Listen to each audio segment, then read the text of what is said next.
So he lied. Nemo was never found and our childhood is now a complete lie. And here's how. Imagine losing everything in a single moment. There's your home, your family, your future, right? And the only way your mind can survive a trauma like that is to invent something to cope. And in this case, inventing someone who isn't even there. Now imagine that imaginary person becomes the entire story, right? And this might be one of the darkest Pixar fan theories ever. To be honest, the truth about Finding Nemo is kind of chilling if you really get into this theory. Nemo never existed. Now, Marlin, devastated after the death of his wife and hundreds of unborn children, mentally created a single surviving son to cope with the loss. And the creepiest detail, the name Nemo literally translates to no one in Latin. So I'm gonna dive into this haunted little possibility because this entire movie is not about a fish finding his son. It could just be about a broken father trying to find his sanity, which is even nuttier. And allergies, still, annoying. Anyways, now let's talk about the tragedy that starts everything. At the very beginning of this movie, Pixar delivers one of the most brutal openings in animation history, right? Folks was toe up, I'm telling you, in tears. First, 3 minutes. So Marlin and his wife, Coral, float happily over their little new home, excited about the future, right? Coral looks at the eggs and says, we're gonna name one Nemo. A moment of hope, a moment of love even. Then suddenly, a barracuda attacks. And in seconds, Coral is gone. The eggs are destroyed. Everything Marlin built his life around disappears instantly, except for one damaged egg. Marlin looks at it and whispers, I'll call you Nemo. But here's where the theory begins to twist the story. What if that egg never survived? No, forget a what if. That egg did not survive. Let's be for real. Realistically, it wouldn't make sense for one to be left. So it's it leaves you with the question, was Nemo ever even born? Because you gotta think logically, no living organism consumes hundreds of anything and then leaves one, ever. So naturally, just thinking realistically, you get walked right into this theory. You just question it, right? But let's talk about the trauma that reinforces it and the fish brain, I guess you could say. Because psychologists know something about extreme grief is that when trauma becomes unbearable, the brain sometimes create a protective narrative. You know, it's like memories start to blur and reality will bend. So pretty much like the Titanic video. People invent explanations just to keep going. And watch that Titanic video if you haven't, because honestly, he didn't just lose a child, he lost hundreds of them. He lost his partner and he lost his purpose. That's like if you were to go to work one day and you had 100 kids, let's say 3 kids, you lose all of them, house fire, your wife died too. And then your job said, oh, well, your mental state isn't where it needs to be at the workplace. I'm sorry, we gotta let you go. You gonna have to cope, your brain gonna tweak. A tragedy so overwhelming that his mind might have done the only thing it could to survive. And that's create one child that lived, one son worth fighting for. Like a reason to keep swimming, as they say, you feel me? And this is why it makes Marlin's most famous line suddenly sound different. Just keep swimming. It's not motivation, it's more like self-therapy, and it's necessary. Now, when it comes to Marlin, one thing people never talk about is his extreme anxiety. Throughout this movie, Marlin is absurdly overprotective, right? He's constantly warning Nemo about danger. The ocean is not safe. You think you can do these things, but you can't, Nemo. Stuff like that. But if Nemo isn't real, these lines become something darker. Marlin may not be talking to Nemo. He may be talking to himself, right? It's like projection. Every warning, every panic, every meltdown could just be the manifestation of a father who failed to save his family once and refuses to fail again, even if the person he's protecting only exists in his mind. And I hate to even say that he failed, but he did. He a real nigga, because as a clownfish fighting a barracuda, you lucky you ain't gone too, to be honest, because you done ate everybody else. But it's like, damn. And at the same time, you got to keep in mind, whenever you're listening to Nemo talk, all of Nemo's lines should be seen from the perspective of just being a byproduct of Marlin's mental state. Everything Nemo says is like Marlin's other brain responding to him, right? It's like the mind that he once had that didn't have such a level of angst and paranoia. But what makes this theory even greater is the fact that I noticed the ocean is a journey through grief. Because you know that there's stages of grief, right? So it's like, you got to notice something interesting about Marlin's journey across this ocean, because it does follow the classic stages of grief, right? There's that denial, there's anger, bargaining, depression, acceptance. Each encounter reflects one of those stages. It's like, take the sharks, right? Fish are friends, not food. It's a literal attempt to rewrite the rules of the ocean. Denial, a desperate wish that predators, like the barracuda that killed his family, could somehow choose not to hurt others. Then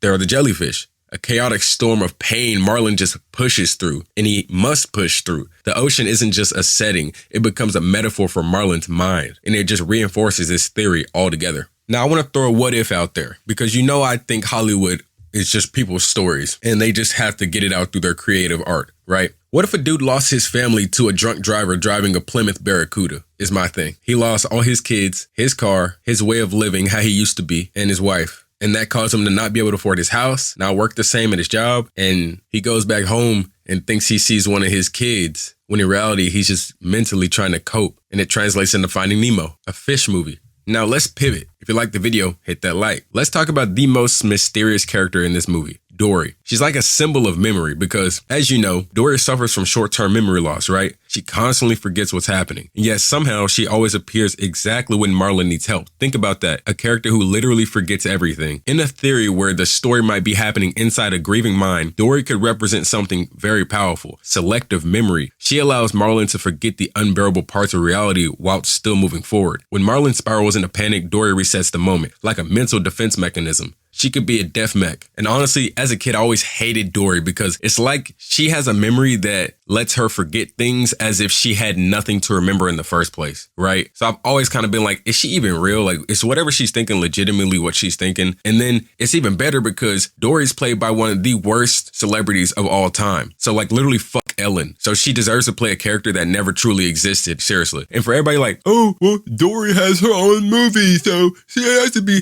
Nemo has his own movie too. And look at where the fuck we are now. And really, I really just hate Ellen's voice more than anything. Like Dory's voice sucks so much. It's like a high-pitched tractor that got ran over by a bigger, higher-pitched tractor. So I'm like, I refuse to try to get into Finding Dory. And there's no heart in Finding Dory. She just wanted to be around the little kids. Now, off of Dory, because Nemo's story feels separate, right? And this is another strange detail about this movie, is that Nemo's story feels almost disconnected from Marlin's journey. We cut between two narratives often. Marlin's epic ocean quest and Nemo's trapped in this dentist aquarium. But notice something interesting about this, the tank gang, I guess you could call them, the squad, they constantly push Nemo to prove himself, to escape, to be brave, right? To almost break out of the barriers, the mental barriers that Marlin has, but Nemo isn't even old enough to have adopted.